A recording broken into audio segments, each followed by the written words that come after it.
Students हम यहाँ पे बात कर रहे थे केमिकल काइनेटिक्स की। ठीक है, और केमिकल काइनेटिक्स के अंदर रासायनिक बल गतिकी के अंदर मैंने आपको बताया था संगठ्य आवर्ती। तो संगठ्य आवर्ती के बारे में मैं थोड़ा सा और समझा देता हूँ। संगठ्य आवर्ती क्या होती है? इकाई आयतन में निश्चित समय में टकराने वाले अणुओं की संख्या को संगठ्य आवर्ती बोलते हैं। ठीक है, और आज संगठ्य आवर्ती जितनी ज्यादा होती है अभिक्रिया का वेग उतना ही अधिक होगा। ये चीज भी आपको समझ में आनी चाहिए। ठीक है, अब उसके बाद हमने यहाँ पे आपको बताया था कि टकराते कौन है? टकराएंगे वही जो अणु सक्रिय होंगे। तो अभिक्रिया में भाग कौन लेता है बेटा? सक्रिय अणु। सक्रिय अणु वो होते हैं जिनके पास होती है सक्रियण ऊर्जा। अब इस सक्रियण ऊर्जा क्या होती है? रासायनिक अभिक्रिया में अभिकारकों को उत्पादों में चेंज करने के लिए, परिवर्तित करने के लिए जो न्यूनतम ऊर्जा आवश्यक होती है उसे बोलते हैं हम सक्रियण ऊर्जा। किसी भी अभिक्रिया के अंदर सक्रिय और निष्क्रिय जो अणु भाग नहीं लेते हैं उन्हें बोलते हैं अपन निष्क्रिय। ठीक है, तो सक्रिय और निष्क्रिय अणु साम्य अवस्था में होते हैं। सक्रिय अणु अपनी ऊर्जा देते हैं, मतलब टकराते हैं निष्क्रिय अणुओं से और अपनी ऊर्जा उनको दे देते हैं, तो वो निष्क्रिय अणु भी सक्रिय अणु हो जाता है। तो अभिक्रिया में सक्रिय अणुओं की संख्या बढ़ जाती है, और सक्रिय अणुओं की अगर संख्या बढ़ेगी तो यहां पर अभिक्रिया का वेग भी स्वतः ही बढ़ जाएगा। ये चीज भी आपको समझ में आनी चाहिए। ठीक है, तो प्रति सेकंड निश्चित आयतन में प्रति सेकंड टकराने वाले अणुओं की संख्या क्या कहलाती बेटा? संगठ्य आवर्ती, टक्कर आवर्ती। ठीक है, अब देखो किसी भी अभिक्रिया में मुख्यतः, रासायनिक अभिक्रिया में मुख्यतः दो अवरोध होते हैं। एक होता है ऊर्जा अवरोध। ये अवरोध क्या है ये समझना है आपको। ठीक है, उसके लिए मैं थोड़ी सी और चीज समझा देता हूं, आपको अच्छा लगेगा। ये ए बी और सी और डी ये है अभिकारक, रिएक्टेंट बोलते हैं इसको। ये है बेटा अभिकारक, और अभिकारक अभिक्रिया करके बना रहे हैं ए सी और बी डी उत्पाद बना रहे हैं। ठीक है, तो ए बी और सी डी अभिकारक है जो अभिक्रिया करके रिएक्ट करके ए सी और बी डी क्या बना रहे हैं? प्रोडक्ट बना रहे हैं। ठीक है, तो ये जो बीच में मैंने स्पेस छोड़ा है ये क्या है? तो यहां पर ये ए और बी के बीच का बंध टूटेगा। ठीक है, और ए और सी के बीच का बंध बनेगा, ए सी के बीच का बंध बनेगा, और सी डी और ए बी के बीच का बंध टूटेगा। तो एक स्थिति बन गई अभिकारक के अणु एक दूसरे को आकर्षित भी कर रहे हैं और उनके बीच प्रतिकर्षण भी हो रहा है। बंध टूटेगा तो दूर दूर जाएंगे। तो यहां पे आकर्षण और प्रतिकर्षण का बल बराबर हो जाने के कारण एक मध्यवर्ती अवस्था बन जाती है जिसे हम बोलते हैं संक्रियत संकर या संकुल। संक्रिय संकर या संकुल बोलते हैं, है ना? ठीक है, एक्टिवेटेड कॉम्प्लेक्स बोलते हैं यहाँ पे। तो अब ये अवरोध समझिए आप। यहाँ पे ये मैंने अभिक्रिया का मार्ग ले लिया, यहाँ पे रिएक्टेंट और प्रोडक्ट ले लिए, ये एक्स और वाई, ये अभिकारक अभिक्रिया करते हैं, ऊर्जा अवरोध तक पहुंचते हैं और ये रिएक्टेंट बनाते हैं। यहाँ पे ए बी और ये सी डी है, यहाँ बनेगा ए सी और ये बी डी, और ये जो यहाँ बन रहा है ये संक्रिय संकुल, इसे हम बोलते हैं ऊर्जा अवरोध। ये ऊर्जा अवरोध। अब देखिए अभिकारक के अणु अभिक्रिया में भाग लेते हैं तो संक्रिय संकुल का निर्माण करते हैं। तो ये संक्रिय संकुल बनाने तक की जो ऊर्जा है उसे क्या बोलते हैं बेटा? दहली ऊर्जा।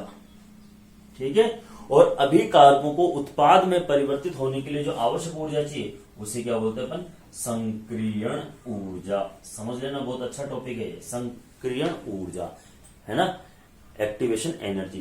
तो अभिकारक के अणु अभिक्रिया करके इस बॉर्डर पे, टॉप पे तो पहुंच जाते हैं, लेकिन अब उत्पाद में कौन चेंज होगा? वही अणु उत्पाद में चेंज होंगे जिनके पास दहली ऊर्जा या इससे अधिक ऊर्जा होगी, वो इधर उड़क जाएंगे। ठीक है, वो उत्पाद में चेंज हो जाएंगे, और जिनके पास दहली ऊर्जा से ज्यादा ऊर्जा नहीं होगी या कम ऊर्जा होगी वो वापस से अभिकारक ही बने रह जाएंगे। तो ये ऊर्जा अवरोध पार करने के लिए न्यूनतम ऊर्जा की आवश्यकता होती है, उसे हम दहली ऊर्जा संक्रिय संकुल बनाने के लिए, और उससे अधिक ऊर्जा को हम सक्रियण ऊर्जा बोलते हैं, जिससे कि यहाँ पे उत्पाद बन जाते हैं। तो प्रत्येक रासायनिक अभिक्रिया में नए बंध बनते हैं, पुराने बंध टूटते हैं, और नए बंध बनने और पुराने नए बंध बनने, पुराने बंध टूटने के कारण एक मध्यवर्ती अवस्था का निर्माण होता है जिसे हम बोलते हैं संक्रिय संकुल। अब इस ऊर्जा अवरोध को पार करने के लिए न्यूनतम ऊर्जा जिस भी अणु के पास होगी वो उत्पाद बनाएगा और नहीं होगी तो वो अभिकारक ही रह जाएगा। इसे बोलते हैं हम ऊर्जा अवरोध। बात समझ बेटा आपको? ठीक है, संक्रिय संकुल है और ये है हमारे पास चेंज होने के लिए एक्टिवेशन एनर्जी। ये पूरी चीज आपको समझ में आनी चाहिए। ये फर्स्ट पॉइंट है ऊर्जा अवरोध। ठीक है, इसे अपन बोलते हैं अवरोध ऊर्जा बोल दो या ऊर्जा अवरोध बोल दो, अवरोध ऊर्जा या ऊर्जा अवरोध। ठीक है, देखो लैंग्वेज लिखना अलग चीज है और उसको समझ में आना एक अलग चीज है। तो आप केवल समझ में आ गया तो लिख तो आप खुद भी दोगे। अब दूसरा है अभिविन्यास अवरोध। अभिविन्यास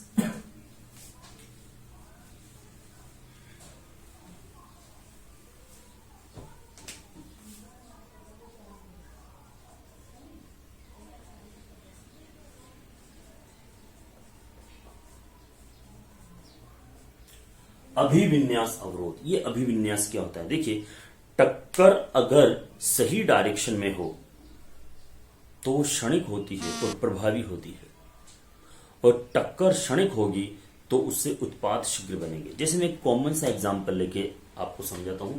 अगर दो बाइक वाले एक ही दिशा में चल के टकराएंगे तो उनको कितनी चोट लगेगी, या फिर दो बाइक वाले एंटी डायरेक्शन में विपरीत दिशा में आके टकराएंगे तो चोट कौन सी प्रभावी होगी, कौन सी घातक होगी, किसमें हाथ पैर ज्यादा टूटेंगे? जिसमें ज्यादा चोट लगेगी वो प्रभावी, जिसमें कम चोट लगेगी वो अप्रभावी। तो टक्कर का अभिविन्यास भी प्रभावी होना चाहिए।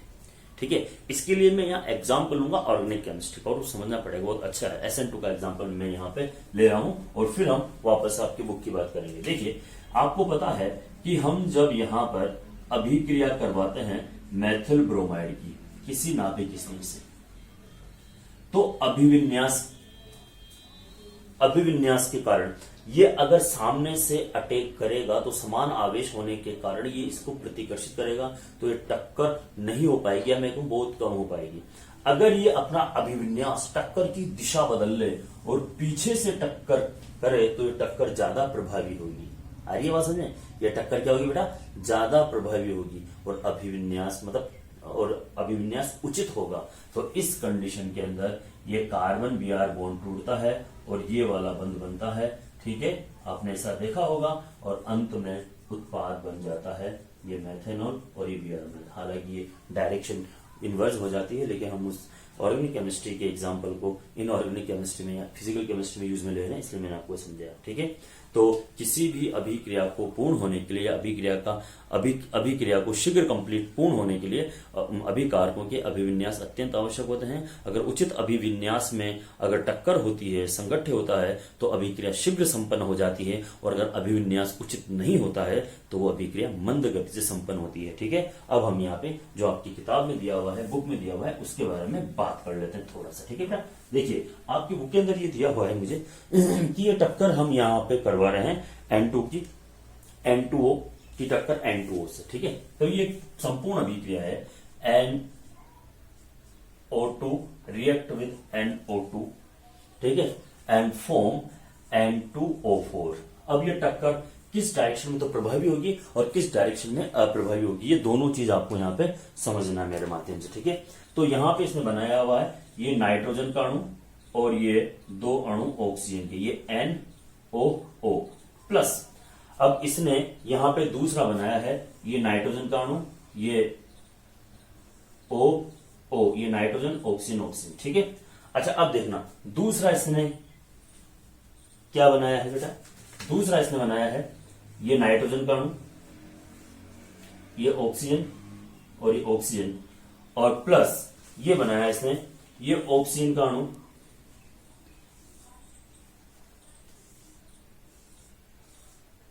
ये नाइट्रोजन का अणु, ये ऑक्सीजन और ऑक्सीजन। और इसने शो किया है कि साहब ऊपर वाले जो टक्कर है वो तो मंद गति से होगी, है ना? जो ऊपर वाली जो टक्कर है वो होगी मंद गति से, मंद अभिक्रिया होगी, और ये वाली अभिक्रिया होगी तीव्र गति से। अब ऐसा क्यों, ये समझ लीजिए आप। यहां पे नाइट्रोजन और नाइट्रोजन दोनों क्या है बेटा? एक ही डायरेक्शन के या समान ध्रुवीय यौगिक है, या मैं कहूं दोनों पर समान आवेश है, ठीक है, तो ये टक्कर होगी लेकिन अप्रभावी होगी। यहां देखिए नाइट्रोजन और ऑक्सीजन की विद्युत ऋणता में अंतर है ना, ऑक्सीजन की ज्यादा है, तो ये जो टक्कर है ये क्या होगी, प्रभावी होगी। इस तरह से आपकी बुक में भी ये एक्सप्लेन किया हुआ है, ठीक है बेटा, समझ में आया होगा आपको ये। तो उचित अभिविन्यास और यहाँ पे ये अनुचित अभिविन्यास, ठीक है, दोनों के बारे में यहाँ पे समझाया गया है आप लोगों को।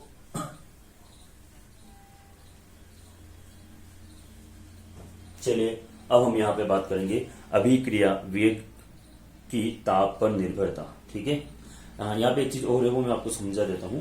अभिक्रिया की दर निम्न कारकों के समानुपाती होती है। किसके समानुपाती होगी अभिक्रिया की दर या वेग, ठीक है। तो अभिक्रिया मिश्रण के इकाई आयतन में प्रति सेकंड होने वाली टक्करों की संख्या, टक्कर जितनी ज्यादा होगी अभिक्रिया का वेग उतना ही ज्यादा होगा। ये मैंने आपको पहले ही एक्सप्लेन कर दिया। दूसरा पॉइंट हमारे पास कि प्रभावी संगठनों के अंश, देखो अंश क्या हुआ, आपको पता है कि जितने भी अणु हैं वो अभिक्रिया में भाग नहीं लेते, मतलब टक्कर नहीं होती उनकी, तो कुछ पार्ट ही भाग लेता है, ठीक है। जैसे मैंने कहा ना सक्रिय अणु और निष्क्रिय अणु, जैसे मैं आपको एग्जांपल भी देता हूं कि दूध में चीनी डाल दो, जरूरी नहीं पूरी घुल जाएगी, कुछ घुलेगी कुछ नहीं घुलेगी, ठीक है। तो जो घुल गई है उसने अभिक्रिया में पार्टिसिपेट किया है, तो कुल अणुओं में से उनका कितना अंश है या भाग है, मोल अंश आपने पढ़ा हुआ है, ठीक है बेटा। तो ये बोल रहा है कि संगठित अंश की सही दिशा में अभिविन्यासित एवं पर्याप्त न्यूनतम ऊर्जा धारित अभिकारकों के अंश के बराबर ये समानुपाती होती है।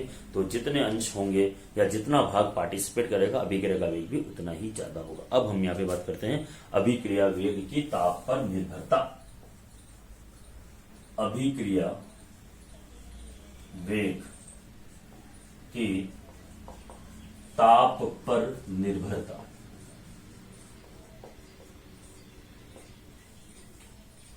देखिए टेम्परेचर की बात करेंगे, यहाँ पे ग्राफ पे बनाएंगे, मैक्सवेल और ट्राउटर्स वैज्ञानिकों के नाम भी आएंगे, ठीक है। बहुत सारी चीजें हैं, ये भी थोड़ा सा टफ जैसा लगता है बच्चों को, लेकिन है नहीं। जैसे इलेक्ट्रोकेमिस्ट्री जो चैप्टर है उसके अंदर लगता है एक्सट्रापोलेशन, डेरिवेशन, मोलर चालकता, मोलरता में संबंध हम निकालते हैं उस समय पे। तो अभिक्रिया वेग की ताप पर निर्भरता। टेम्परेचर, किसी भी रासायनिक अभिक्रिया का जब हम ताप बढ़ाते हैं तो अभिक्रिया का वेग बढ़ जाता है, ठीक है ना। ये लागू होता है अभिक्रियाओं की प्रकृति के ऊपर, ऊष्माशयी और ऊष्माशोषी। लेकिन कॉमनली अगर हम यहाँ पे बात करें, ठीक है, तो ताप बढ़ाने पर सामान्य अभिक्रियाओं का वेग बढ़ता है ना, और विपरीत दिशा में ताप बढ़ाएंगे तो वो घट जाता है। मैंने कहा ना ऊष्माशयी और ऊष्माशोषी अभिक्रियाओं के ऊपर डिपेंड करता है। किसी भी रासायनिक अभिक्रिया का ताप 10 डिग्री सेल्सियस बढ़ा दिया जाए, जो उसका टेम्परेचर जिसपे वो कंप्लीट हो रही है उससे 10 डिग्री सेल्सियस आप बढ़ा दो, तो अभिक्रिया का वेग दुगने से तिगुना बढ़ जाता है, मतलब अभिक्रिया जल्दी संपन्न हो जाती है। सपोज कीजिए 100 डिग्री सेल्सियस तापमान के ऊपर, ठीक है ना, सुनना ध्यान से, 100 डिग्री सेल्सियस तापमान के ऊपर कुकर के अंदर दाल 50 मिनट में बन रही, सपोज कीजिए, है ना, हम वैसे बनती नहीं है, 10 मिनट का काम है, ठीक है। तो 50 मिनट के अंदर बन रही है, तो मैंने टेम्परेचर 110 कर दिया, तो अब वो दाल 25 से 15 मिनट के अंदर ही बन जाएगी, या ठीक है ना। तो अभिक्रिया वेग क्या हो जाएगा, दुगने से तिगुना बढ़ जाएगा, वेग बढ़ेगा तो अभिक्रिया जल्दी संपन्न हो जाएगी। तो हम इसको वेग नियतांक के आधार पर भी समझेंगे। माना कि T डिग्री सेल्सियस पर अभिक्रिया का वेग नियतांक है kT, ठीक है, और आपने 10 डिग्री प्लस T अभिक्रिया का वेग बढ़ा दिया, तो वेग नियतांक हो गया kT प्लस 10 डिग्री। इन दोनों का जो अनुपात है वही कहलाता है ताप गुणांक, ठीक है। तो ताप गुणांक आपको समझना है, ताप गुणांक बराबर kT plus 10 degree upon kT लगभग बराबर होता है 2 से 3 गुना। ये ध्यान में रखना है। ताप गुणांक की परिभाषा अगर आपसे पूछे तो क्या कहोगे कि 10 अभिक्रिया का वेग 10 डिग्री सेल्सियस बढ़ाने पर, ठीक है, kT प्लस 10 अपॉन kT का जो अनुपात है, ठीक है, उसे ताप गुणांक कहते हैं, जिससे अभिक्रिया का वेग दुगने से 3 गुना बढ़ जाता है। किसी भी रासायनिक अभिक्रिया का वेग दुगने से 3 गुना बढ़ जाता है, ठीक है। अच्छा, अभिक्रिया का जो वेग है वो तो दो कारकों अथवा किसी एक कारक द्वारा हम इसको स्पष्ट कर सकते हैं। अभिक्रिया का वेग क्यों बढ़ता है, उस क्यों बढ़ने का कारण हमारे पास है। पहला है संगठ्य आवृत्ति बढ़ने पर, दो कारणों पर निर्भर करता है। पहला है संघट्य आवृत्ति बढ़ने पर।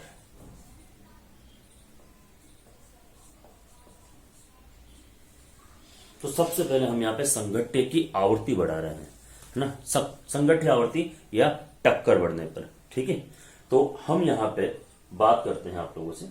ठीक है, ताप बढ़ाने पर अणुओं की औसत गतिज ऊर्जा जो है वो बढ़ती है। ठीक है, और जिससे प्रति इकाई आयतन में प्रति सेकंड टकराने वाले टक्करों की संख्या भी क्या हो जाएगी बेटा, बढ़ जाती है, तो वृद्धि हो जाती है। और प्रति इकाई और ताप में वृद्धि से अभिक्रिया का वेग दुगने से तिगुना बढ़ जाता है। अब यहाँ पे एक छोटा सा एक क्वेश्चन है, छोटे से पॉइंट है जो आपको नोटेट करना है, देखना है, समझना है कि ताप बढ़ाने पर संघट्य आवृत्ति के बढ़ जाने से ही अभिक्रिया का वेग बढ़ता है, परंतु ये सत्य नहीं है, ये सत्य नहीं है, क्योंकि यदि ऐसा ही है तो 10 डिग्री सेल्सियस ताप में वृद्धि से वेग में 3% ही वृद्धि होनी चाहिए थी। ठीक है, वास्तव में 10 डिग्री सेल्सियस ताप में वृद्धि से 2 या 3 गुना वेग वृद्धि हो जाती है, तो 200 से 300% तक अधिक होगी। इस प्रकार ताप बढ़ने से वेग वृद्धि का कारण मात्र संघट्य आवृत्ति बढ़ जाना ही नहीं है, इसके अलावा और भी कारण है, और वो दूसरा कारण है प्रभावी संघट्य। अब यहां पे आएगा आपको समझ में, प्रभावी संघट्य, बस ये समझना आपको। देखिए बेटा, जरूर नहीं कि हर कोई टकराए वो उत्पाद बन जाए, जरूर नहीं हर कोई बच्चा एग्जाम दे और वो पास हो जाए। ठीक है, मेरी बात को समझना। तो किसी भी रासायनिक अभिक्रिया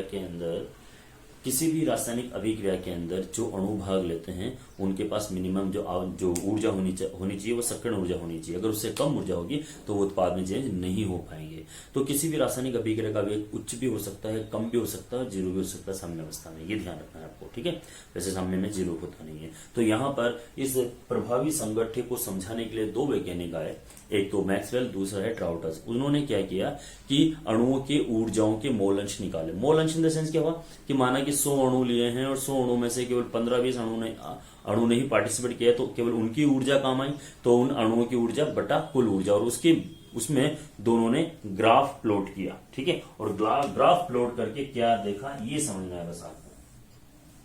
ठीक है, केवल ये समझना है आपको और कुछ भी नहीं समझना। प्रभावी संघट्य के अंदर देखिए, ये उन्होंने ग्राफ प्लॉट किया इस तरह से, ये 0, ये x और y, यहां पे अणुओं की ऊर्जा देखो, मैं ऐसा लिखता हूं En/Et, n अणुओं की ऊर्जा बटा कुल अणुओं की ऊर्जा, ये ऊर्जा अंश। ठीक है, ये क्या है बेटा, ऊर्जा अंश, और यहां पे ले लिया उसने ऊर्जा। ठीक है, और जब उन्होंने इसके बीच में ग्राफ खींचा तो उन्होंने क्या देखा कि यहां पर T डिग्री सेल्सियस पर ऊर्जा बढ़ती है, ये है टेम्परेचर T डिग्री सेल्सियस, है ना, और उस पर उसको इतने उत्पाद, प्रभावी संगठन से इतने उत्पाद प्राप्त होते हैं। लेकिन जब उसने क्या किया कि यहां पर T डिग्री में 10 डिग्री टेम्परेचर और बढ़ा दिया, जब टेम्परेचर 10 डिग्री सेल्सियस बढ़ा दिया तो उसको इतने उत्पाद बनेंगे। ये देखिए, ये है T डिग्री प्लस 10 पर, तो यहां पे ये आच्छादित क्षेत्र देख रहे हो आपको, अभिक्रिया या उत्पादों की जो सांद्रता है वो दुगुने से तिगुनी हो जाती है। उन्होंने इस तरह से 2 यहाँ पे ग्राफ बनाए। ठीक है, वो ग्राफ बना के समझाने का प्रयास किया कि जब भी यहाँ पर टेम्परेचर इंक्रीज होगा 10 डिग्री सेल्सियस, तो यहाँ पर उत्पादों की संख्या भी अधिक हो जाएगी, बन जाएगी। ये प्रभावी टक्कर के आधार पर उन्होंने ये ग्राफ हमें एक्सप्लेन किया।